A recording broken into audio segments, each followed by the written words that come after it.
उत्तर प्रदेश के लोक निर्माण विभाग में स्थानांतरण नीति को लेकर एक बड़ी खबर आ रही है। इस विभाग में शासन द्वारा स्थानांतरण नीति की यूपी के कुछ मंडलों में जमकर धज्जियां उड़ाई गई हैं। उत्तर प्रदेश की योगी आदित्यनाथ की सरकार में शासनादेश, निष्पक्षता और पारदर्शिता जैसे शब्दों को इस विभाग ने मजाक बनाकर रख दिया। शासन की नीति को ताक पर रखकर स्थानांतरण को समायोजन में तब्दील कर पूरे सत्र को ही शून्य कर दिया गया। स्थानांतरण नीति में इस बात को साफ साफ स्पष्ट कर दिया गया था कि लोक निर्माण विभाग में लंबे समय से कार्यरत खंडीय कर्मचारी व अधिकारी को मंडल के अंतर्गत दूसरे जनपदों में स्थानांतरित करना था, लेकिन ऐसा नहीं हुआ। आज भी इस विभाग में लगभग 2 से 3 दशक तक लंबे समय से एक ही जनपद में कार्यरत कर्मचारियों को स्थानांतरित नहीं किया गया। विभाग में इस बात की चर्चा जोरों पर है कि न जाने किस रसूखदार या अन्य व्यवस्थाओं के प्रभाव में इस तरह का निर्णय मंडल के मुख्य अभियंताओं ने लिया। खासकर प्रयागराज, अयोध्या, अलीगढ़, लखनऊ और आजमगढ़ जैसे संवेदनशील मंडलों में ट्रांसफर नीति के इस आदेश की जमकर धज्जियां उड़ाई गई। आपको बता दें कि लोक निर्माण विभाग में वर्तमान सत्र 2025-26 के लिए स्थानांतरण नीति जो शासन के प्रमुख अभियंता लोक निर्माण विभाग द्वारा जारी की गई थी, उसका अनुपालन उत्तर प्रदेश के कुछ मंडलों में नहीं किया गया। प्रमुख अभियंता लोक निर्माण विभाग लखनऊ द्वारा जारी स्थानांतरण नीति में स्पष्ट लिखा था कि खंडीय सहायक का स्थानांतरण मंडल के अंतर्गत एक जनपद से दूसरे जनपद में किया जाए, किंतु उपरोक्त आदेश का मुख्य अभियंताओं एवं पटल सहायकों ने मोटी रकम लेकर लोकल समायोजन कर स्थानांतरण नीति की धज्जियां उड़ा दी, जबकि कुछ मंडलों में स्थानांतरण नीति का 100% पालन किया गया।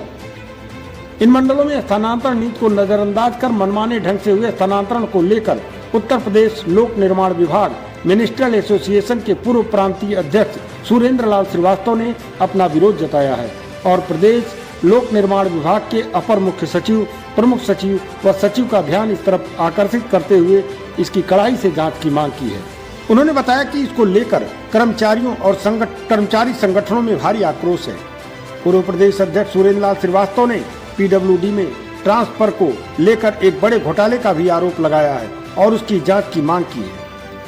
श्री श्रीवास्तव ने बताया कि जिन लोगों ने महीना पहले पारिवारिक, चिकित्सकीय, महिला सुरक्षा या वरिष्ठता के आधार पर स्थानांतरण का आवेदन दिया था, उन्हें कोई पूछने वाला नहीं मिला। खासकर प्रयागराज, अयोध्या, अलीगढ़, आजमगढ़ और लखनऊ के मध्य क्षेत्र में अधिकारियों को पूरी तरह बचाया गया।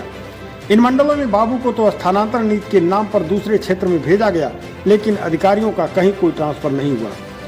उत्तर प्रदेश के कुछ मंडलों वाराणसी, गोरखपुर, बस्ती, देवरिया, कानपुर, आगरा, बरेली, झांसी, मुरादाबाद, सहारनपुर और मेरठ मंडलों में तो जैसे ट्रांसफर का महाअभियान चला, लेकिन जिन मंडलों में रसूखदारों का प्रभाव देखने को मिला, वहां नीति के नाम पर कोई पालन नहीं किया गया।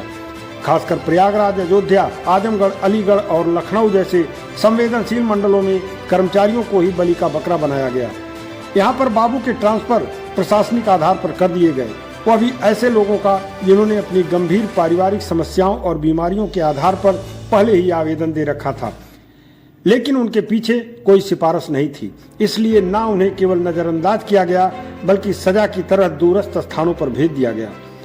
ट्रांसफर को अलग अलग खंडों, मंडलों और सर्कलों में टुकड़ों टुकड़ों में आदेश जारी कर कर्मचारियों को भ्रम में रखा गया, जिससे यह तय करना मुश्किल हो गया कि किसका ट्रांसफर किस आधार पर कहाँ किया गया, किसका आवेदन क्यों खारिज हुआ। पूरे प्रदेश में विभाग में कार्यरत कर्मचारियों में इस बात को लेकर आक्रोश की स्थिति बनी रही।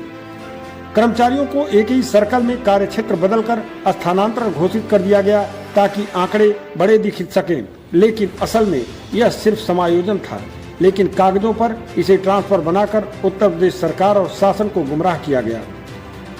उन्होंने कहा कि यह पूरी प्रक्रिया न सिर्फ पक्षपातपूर्ण थी, बल्कि विभागीय नैतिकता और ईमानदार कर्मचारियों के आत्मसम्मान पर सीधा प्रहार था। और सवाल यह है कि आखिर ट्रांसफर नीति किसके लिए बनाई गई? क्या यह नीति केवल रसूखदारों के फायदे और आम कर्मचारियों के उत्पीड़न का औजार बन चुकी है? सूत्रों की माने तो अब कर्मचारियों के बीच यहाँ आम धारणा बन गई है कि ट्रांसफर के लिए नियम नहीं, केवल सिफारिश जरूरी है। इससे विभाग में भारी असंतोष व्याप्त है और कर्मचारियों का मनोबल भी टूट चुका है। सुरेंद्र लाल श्रीवास्तव ने लोक निर्माण विभाग के उच्च अधिकारियों का ध्यान आकृष्ट कराते हुए जांच की मांग की है ताकि स्थानांतरण नीति का सही तरीके से पालन कराया जा सके।